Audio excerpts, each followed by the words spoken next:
자, 부동산 이용 및 개발론으로 들어가 보도록 하겠습니다. 자, 전체는 이제 우리가 만약에 그 시험 목차가 나오게 되면 이쪽 파트가 개발 및 관리론이에요. 자, 그래서 한번 제목을 한번 볼게요. 자, 나중에 이제 그 한국산업인력관리공단에서 우리가 나온다면 부동산 제목이 부동산 개발 관리론이라고 나옵니다. 개발 관리론. 개발 및 관리론. 자, 그렇다면은, 자, 지금 배우실 내용은 제가 개발하고 이용을 같이 묶었거든요. 자, 그러면 이용이란 파트는 문제 비중이 그렇게 높지는 않아요. 그렇다고 해서 아예 안 나오는 건 아닌데, 우리가 아예 안 나오거나 나온다면 한 문제 정도 나오는데, 얘는 우리가 그 중요한 부분만 있습니다. 그래서 중요한 부분에 대한 용어 정리로 가는 걸로 가고요. 그 다음에 저는 이제 개발 파트를 너무 추천해요. 이 개발이요, 문제 비중이 굉장히 많아졌습니다. 그래서 얘가 3문제에서 한 4문제 정도가 출제가 됩니다. 되고요.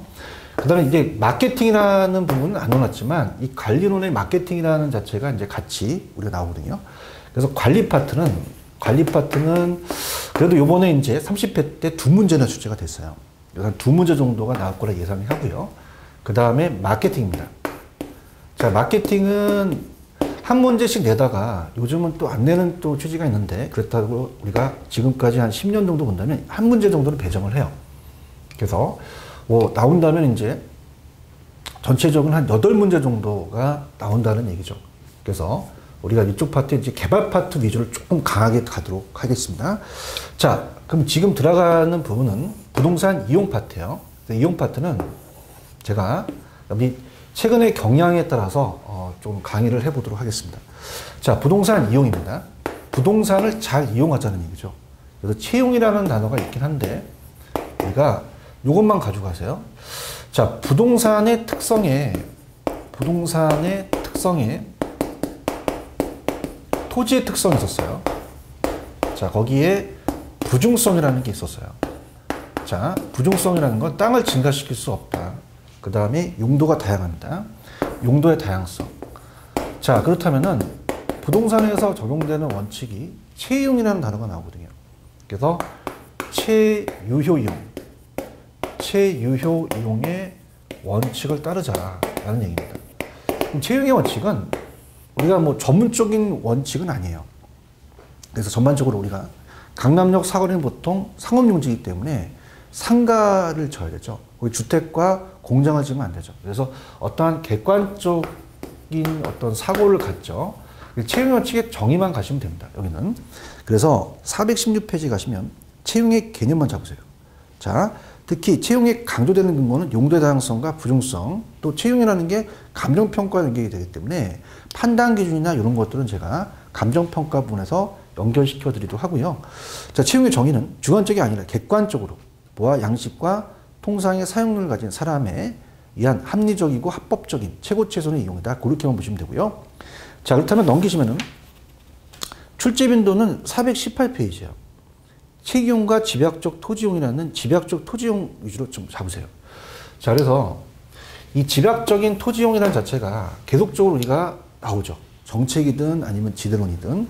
그래서 토지용 집약도라는 게 굉장히 중요합니다. 들어가도록 하죠. 자, 토지 이용 집약도입니다. 토지용 집약도라는 것은, 자, 땅은 한정됐죠. 토지의 3요소가, 우리가 생산의 3요소가 토지, 노동, 자본이 있습니다.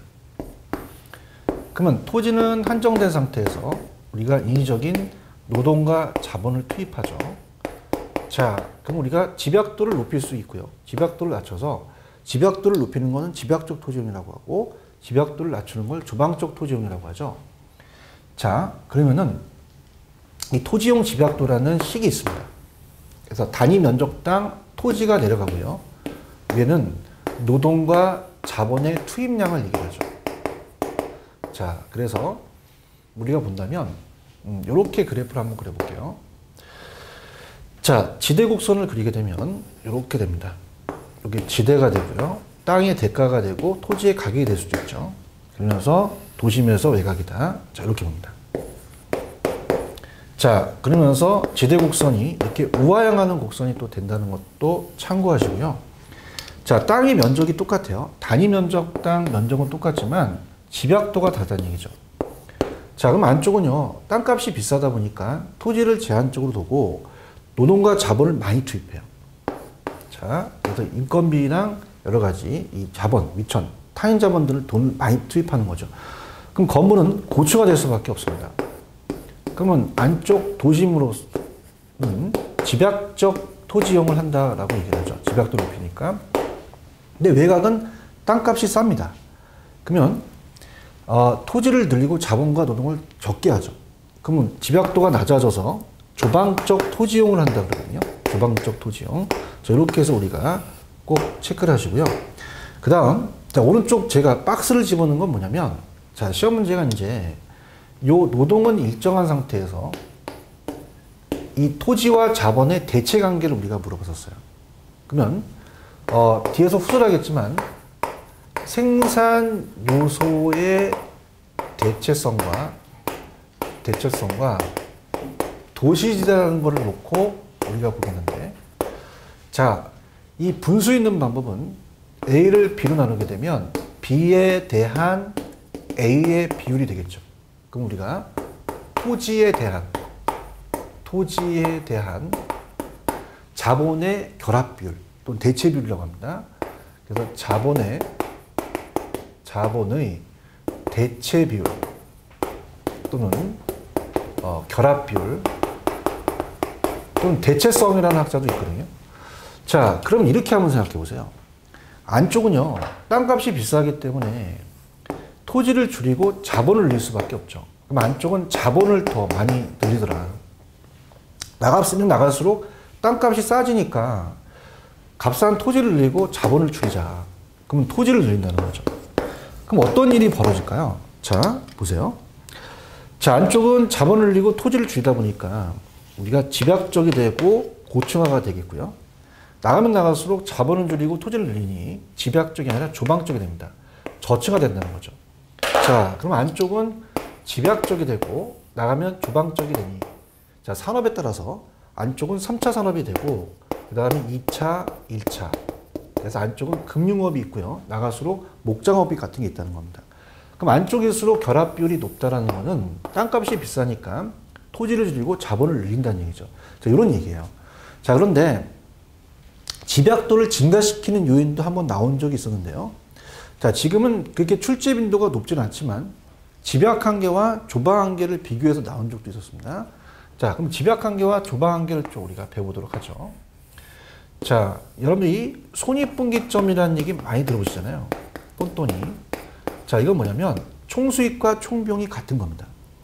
그럼 총수익과 총비용이 같다는 것은, 자, 우리가 순이익이 제로예요.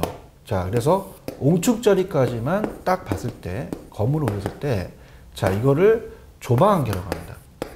그러니까 예를 들어서 여러분이 3만 원짜리 뷔페를 갔다. 그럼 세 그릇은 먹었어.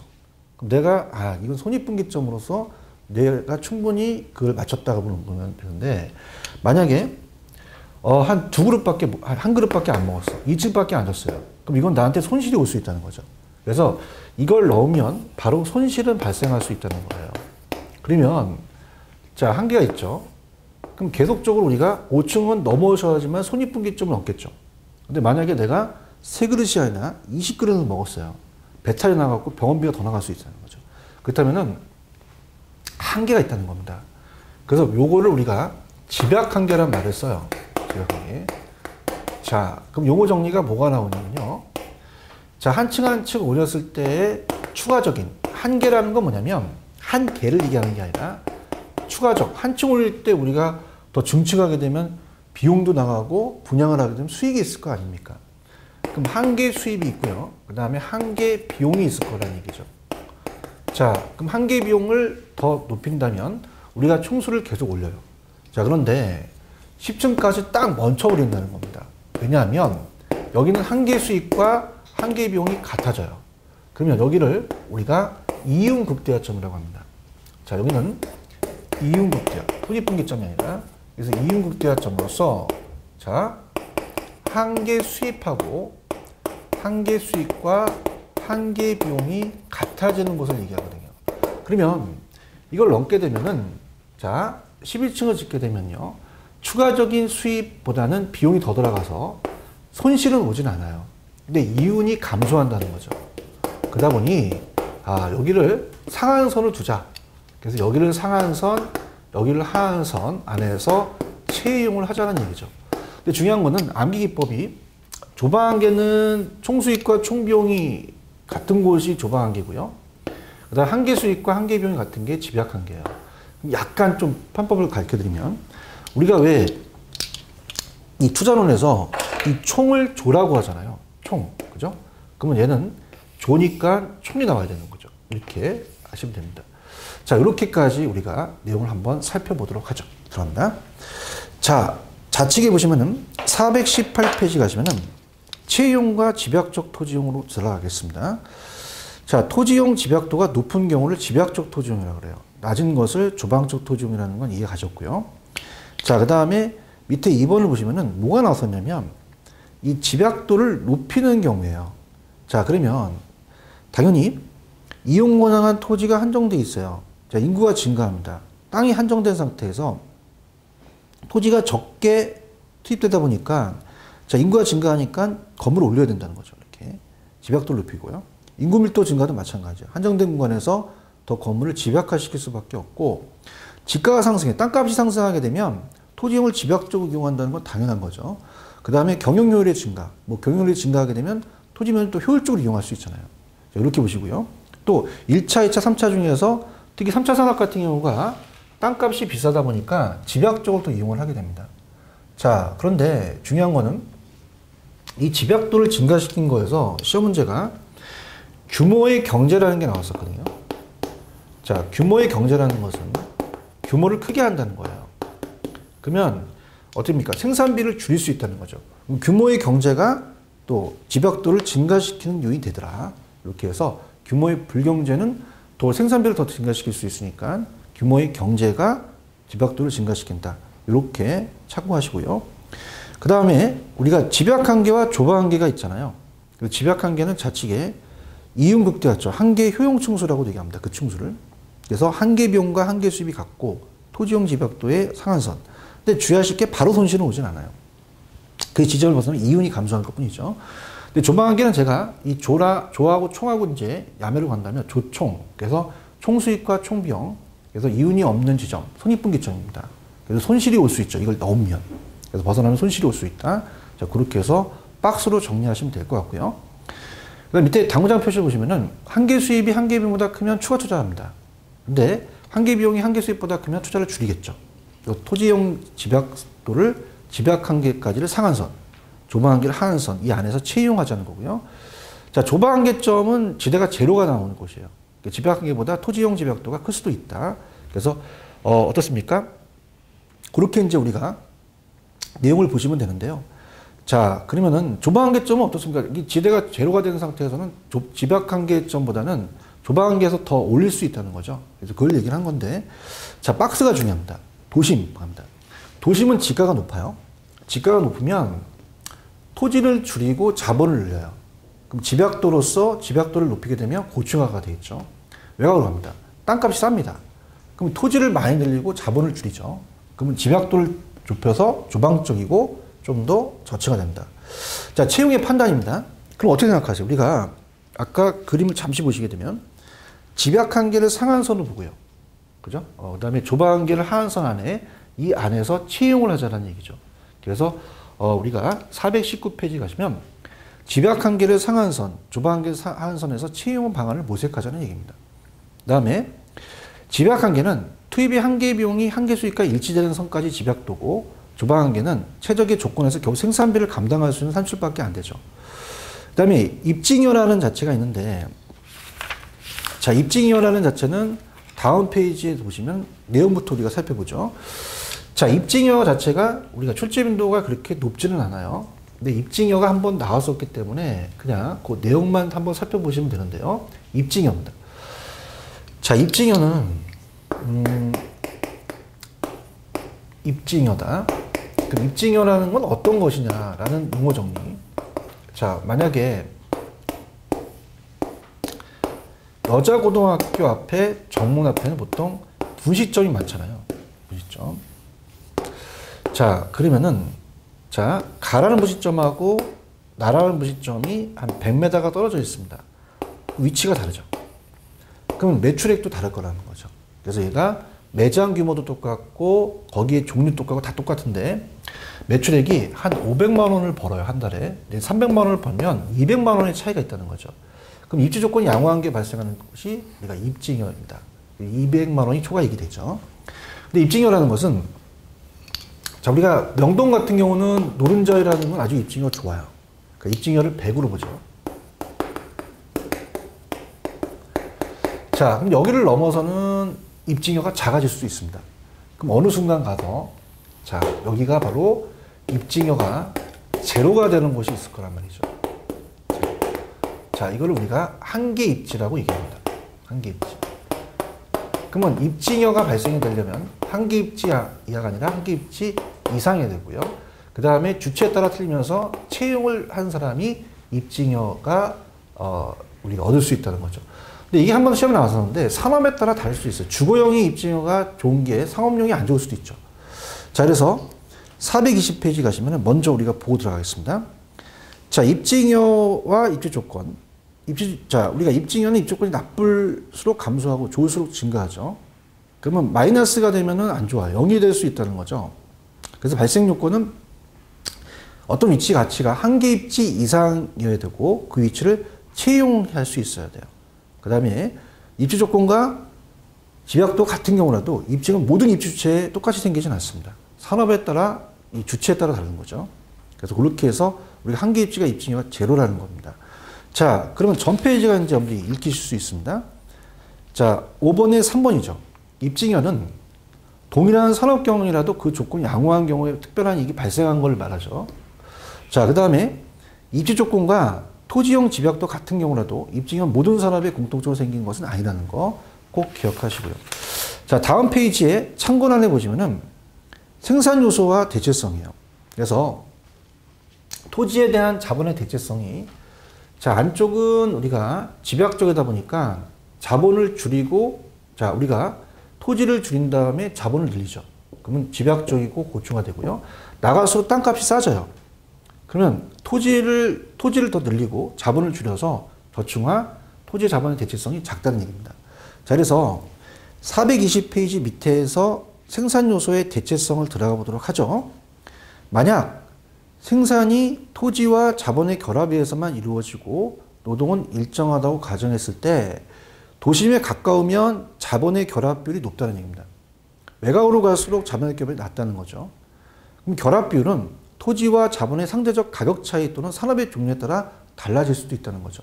그래서 토지에 대한 자본 비율이 높다는 것은 그만큼 안쪽은 도심은 땅값이 비싸기 때문에 토지를 줄이고 자본의 대체성을 크게 하다는 거죠. 그럼 일정량의 재화를 생산하기 위한 토지와 자본의 대체성은 이렇게 우하향하는 지수곡선을 내는다. 그렇게 정리해 두시기 바랍니다. 자, 그 다음에 421페이지 가시면요. 한계지의 집가 법칙은 예전에 한번 출제가 됐었거든요. 그래서 한번 보는데 그렇게 출제 빈도가 높지는 않아요. 그래서 한계지라는 용어와 그 집가 법칙만 설명해 보도록 하겠습니다. 그래서 이용 파트는 최근의 경향으로 본다면 뭐 한 10년 정도를 본다면 자주 출제가 안 됐어요. 거의 10년, 15년을 본다면 거의 예전 거죠. 근데 이제 한계지의 집가 법칙도 예전에 나왔었기 때문에 자, 그걸 이제 제가 간단하게 보고요. 지우면서 말씀드리지만은 뭐가 중요하냐면 요거 다음에 직주분리와 접근과 도시스프롤이라는 게 좀 중요해요. 거기 위주로 좀 제가 가도록 할게요. 근데 한계지의 집가 법칙도 시험 문제 나왔었기 때문에 그냥 넘어갈 수는 없습니다. 그래서 우리가 정의만 들어가도록 하죠. 자, 제목은 421페이지에 한계지라는 것은 이제 택지 이용의 최원방권으로서 택지와 농지의 경계선을 얘기해요. 그래서 우리가 한계지의 집가 법칙 한번 들어가 보도록 하겠습니다. 한계지의 집가 법칙입니다. 자, 갑니다. 자, 한계지는 택지용의 최원방권을 얘기하죠. 자, 그럼 우리가 스토리를 한번 얘기를 해볼게요. 자, 예를 들어서 여기가 도시입니다. 자, 용산에서 갑이라는 사람이 전자대리점을 해요. 자, 그럼 도심은 땅값이 비싸잖아요. 그럼 지가가 어마어마하게 높을 거란 말입니다. 지가 법칙이죠. 자, 그러면은 얘가 이제 다음 연도에 여름에 굉장히 더울 것으로 예상해서 에어컨을 막 욕심도 많아요. 배도 이렇게 나왔어. 100대를 좀 샀어요. 그래서 이제 창고에다가 저장하려고 그러는데 땅값이 비싸단 말이에요. 그러면 창고를 외곽에 두는데 끝없이 두는 건 아니라는 얘기죠. 한계가 있다는 얘기예요. 자, 끝없이 두게 되면요. 어떻습니까? 자, 우리가 나가게 되면 지가가 낮아지는 대신에 교통비 만만치 않죠. 교통비가 많이 들어간다는 얘기입니다. 그래서 안쪽은 교통비를 줄일 수 있어요. 교통비를 줄일 수 있기 때문에 자, 딱 우리가 적당한 게 여기라는 얘기죠. 그럼 여기는 어떤 곳을 얘기하냐면 자, 한계지의 용어로 들어가겠습니다. 한계지는 자, 거기 보시면은 특정 지점과 지점이라는 것은 스타트를 여기서 끊어요. 그 다음에 자, 이 특정 장소를 기준으로 하는 택지 이용의 최원방권입니다.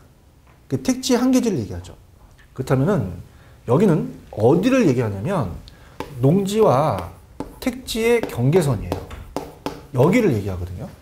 그럼 우리가 시험 문제 어떻게 나왔었냐면 자, 생각을 해보세요. 우리가 특정 지점과 시점이라는 것도 중요한데 만약에 2014년과 2019년의 한계지는 틀릴 거란 말입니다.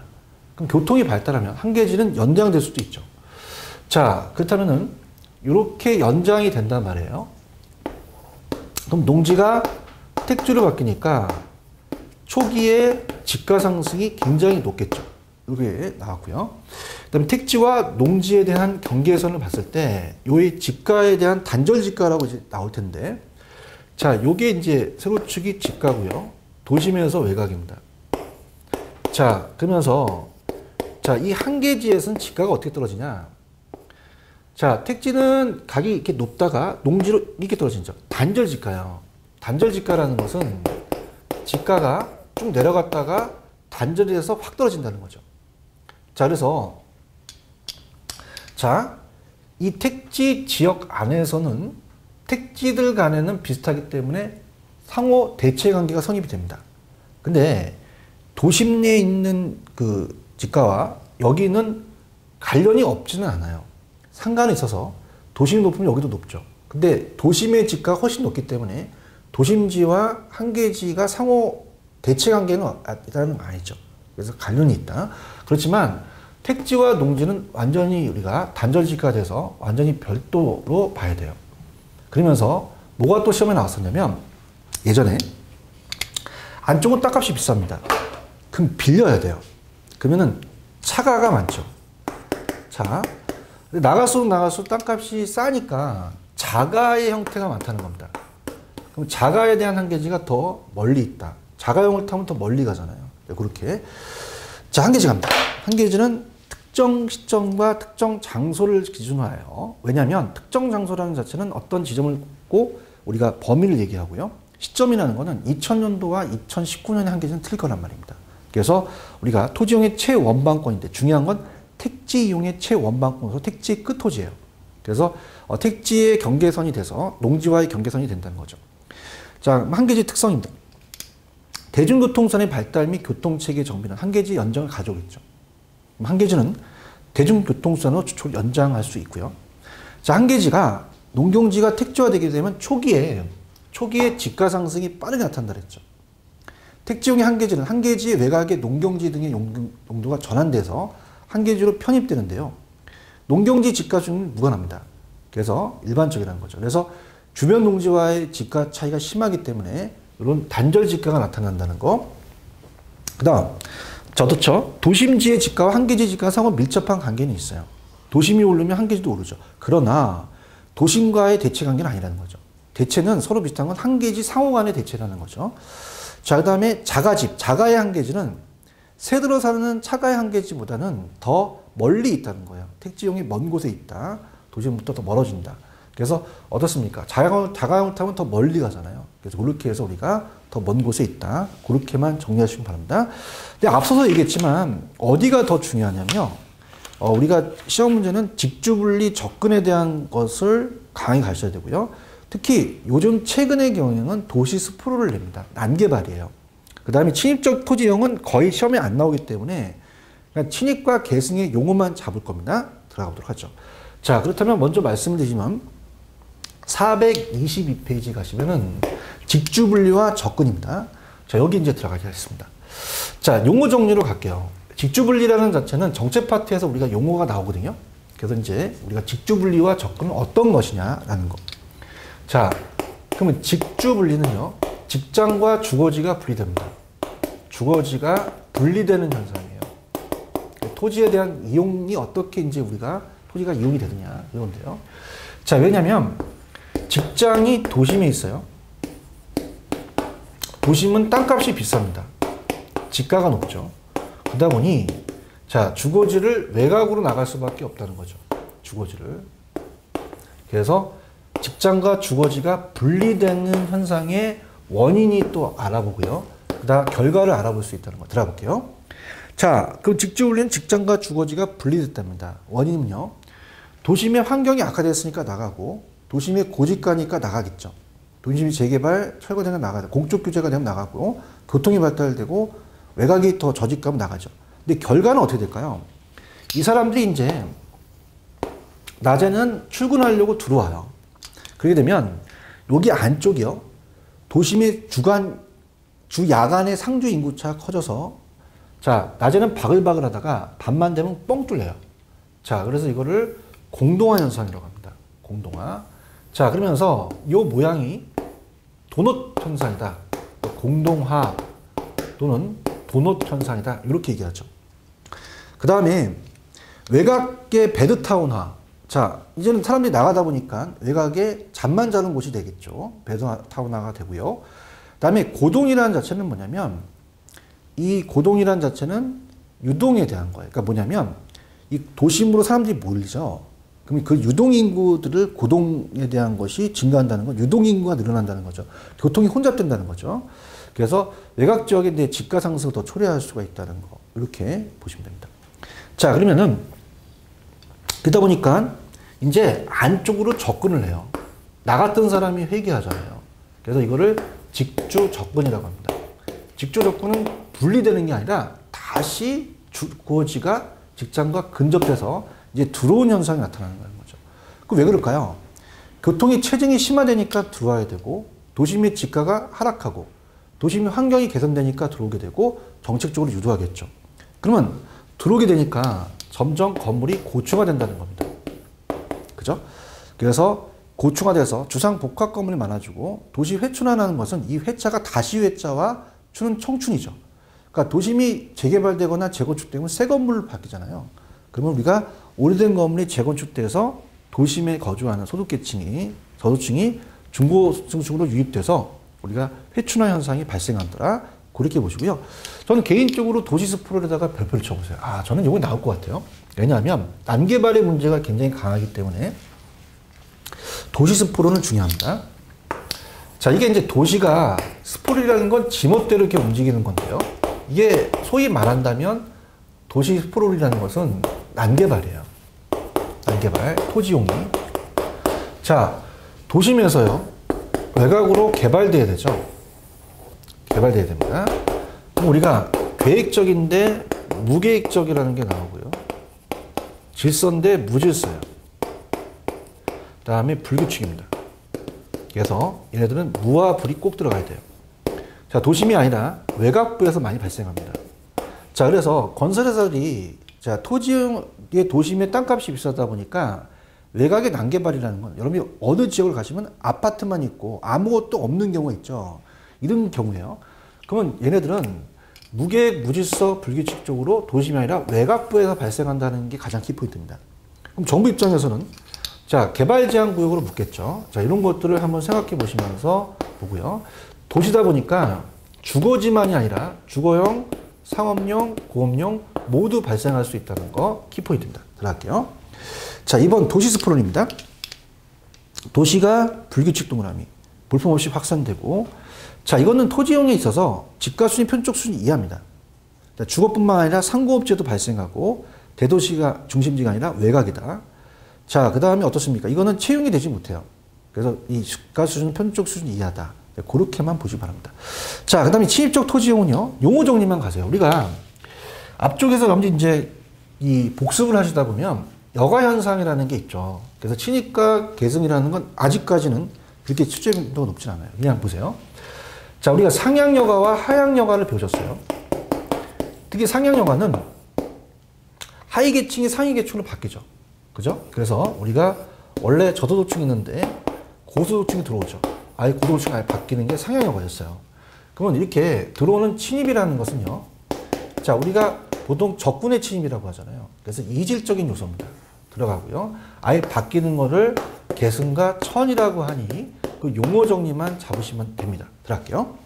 자, 침입적 토지용은 이질적인 인자 침입으로 인해서 새로운 개체가 들어가는 것을 침입이라고 해요. 침입은 어떤 지역에 새로운 지역 기능이 개입되는 현상이다까지만 가져가세요.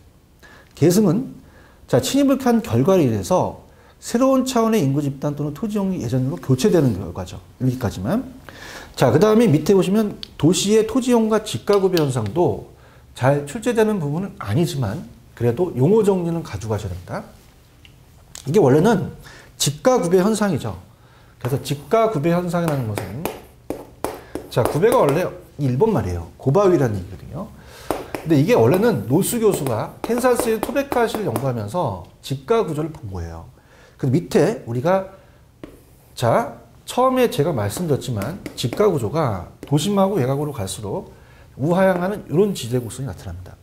자, 그게 왜 그러냐면요. 도심에서 외곽인데 자, 기울기가 다르다는 거예요. 기울기는 학교 다닐 때 밑변분의 높이라는 얘기 배우셨죠? 높이가 여기가 더 크다는 건 뭐냐면 자, 여기로 우리가 한 1km 우리가 벗어나는 건 똑같지만은 그 높이가 다르다는 거죠. 그러면은 도심은요, 명동은 조금만 지나면 땅값이 떨어져요. 집가 하락률이 크다는 거죠. 그럼 기울기가 굉장히 큽니다. 갈수록 기울기가 작아진다는 거죠. 그래서 자, 이 집가 패턴이요, 도심이 가장 높고 도시는 멀어질수록 점점 낮아진다. 그래서 이게 집가가 도심으로 도로를 따라서 외곽으로 나아갔을 때 점점 낮아지는 현상을 집가구배 현상이라고 한다. 그럼 도심은 밑에 가장 입증여가 100이잖아요. 미국의 노수 교수가 캔사스의 토베카시를 연구했다가 토베카 연구라고도 하거든요. 근데 소도시와 대도시는 다릅니다. 자, 앞쪽에서 우리가 소도시라는 것은 단핵이죠. 핵이 하나밖에 없어요.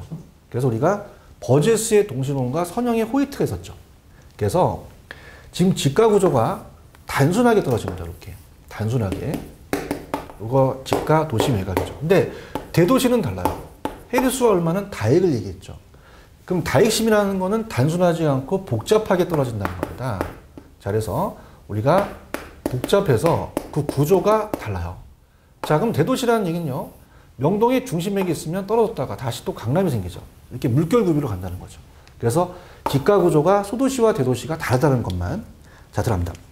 자, 소도시는요, 도심의 집가 구조가 비교적 단순해요. 도심의 토지용보다 집약적이지만 교외로 나감에 따라서 급격히 저하된다. 단핵입니다. 근데 대도시는 어떻죠? 도심에서 도시의 경계까지 직선적으로 가격 수준이 저하되고 중간에 여러 도시가 있기 때문에 이렇게 현상이 나타난다는 거죠. 이렇게 정리해 두시기 바랍니다. 자, 그럼 제가 부동산 이용 파트의 키포인트만 잡아드리도록 할게요. 최근의 경향입니다. 자, 최근의 경향은 418페이지 가시면 집약적 토지용만 좀 잡으세요. 집약도를 높이는 건 집약적이고 낮추는 건 주방적이다. 그 다음에 넘기시면은 페이지 420페이지에 생산 요소의 대체성입니다. 자, 어떻죠? 노동을 일정하다 보면 토지에 대한 자본이에요. 그럼 도심은 땅값이 비싸기 때문에 토지를 주고 자본을 늘린다 보니까 토지에 대한 자본의 대체성이 크니까 집약적이 고충화되고, 외곽은 어떻죠? 외곽은 집약도가 낮아요. 그러면 땅값이 싸다 보니까 토지를 늘리고 자본을 줄일 수밖에 없죠. 그럼 우리가 조망적이니까 대체성이 작다. 이 정도 가지고 가시고요. 그 다음에 최근의 경향은 직주분리 정도는 물어봅니다. 직장과 주거지가 분리되는 원인과 결과. 그 다음에 도시 스프롤이 나올 것 같아요. 도시 스프롤은 난개발입니다. 자, 도심이 아니라 외곽으로 무계획, 무질서, 불규칙, 그 다음에 도심 외곽부에 나타난다는 거, 주거지, 상업지, 공업지에도 발생한다는 그 위주로 좀 여러분들이 보시면 그 안에서 나올 것 같은 생각이 듭니다. 자, 이렇게 우리가 부동산 이용을 마치고요. 다음 시간은 부동산 개발 파트로 들어가도록 하겠습니다. 조금만 쉬었다 가시죠.